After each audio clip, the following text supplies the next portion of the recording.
times and durations for online events? There's no exact science in answering this question. However, there are some guiding principles which must be considered. In-person events will often require an attendee to take time out from their usual schedule. It might include travel and booking accommodation, and if this is the case for a significant portion of your audience, then it's often wise to make the hassle involved in travel and staying away from home worth it.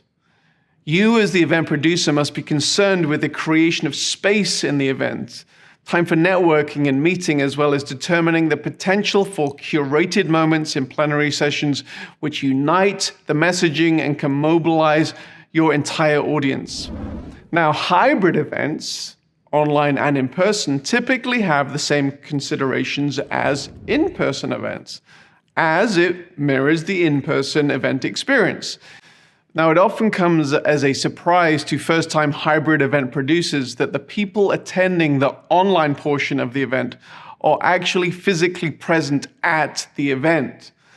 They may have other commitments, or they may be in a hotel room, and they don't want to miss out on certain parts of the event.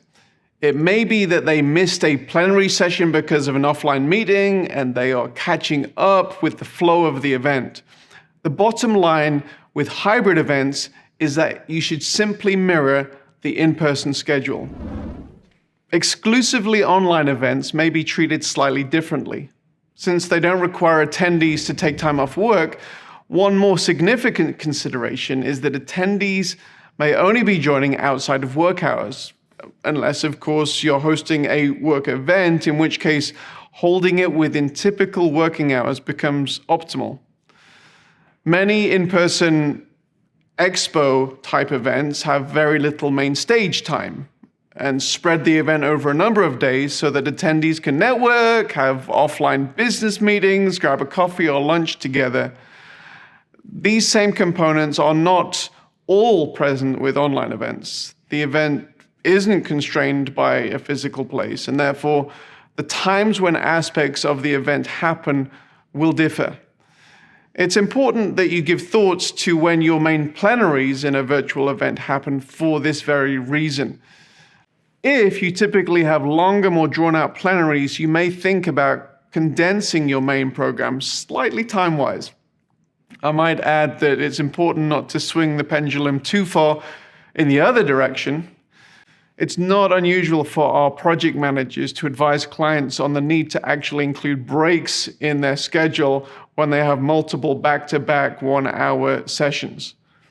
In addition, while you can't grab lunch with someone online, there are still numerous networking tools that should be factored in your event. Maybe give thought to how your event can be more than a simple one-way broadcast.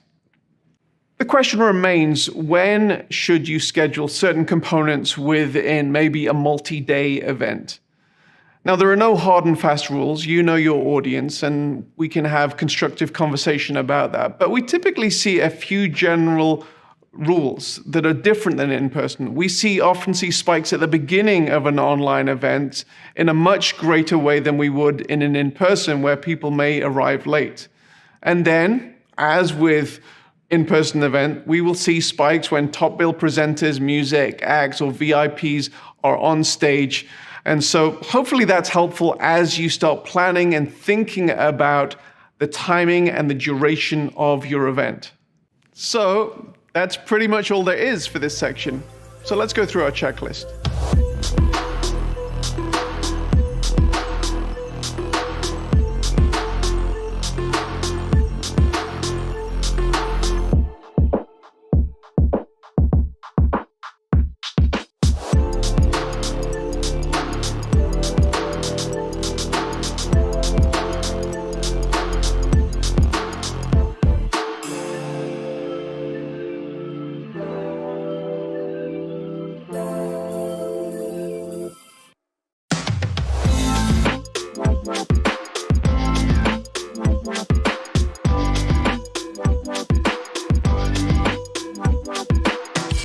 Whether you're having an entirely in-person, a hybrid, or an exclusively virtual event, there are a number of questions that you need to answer.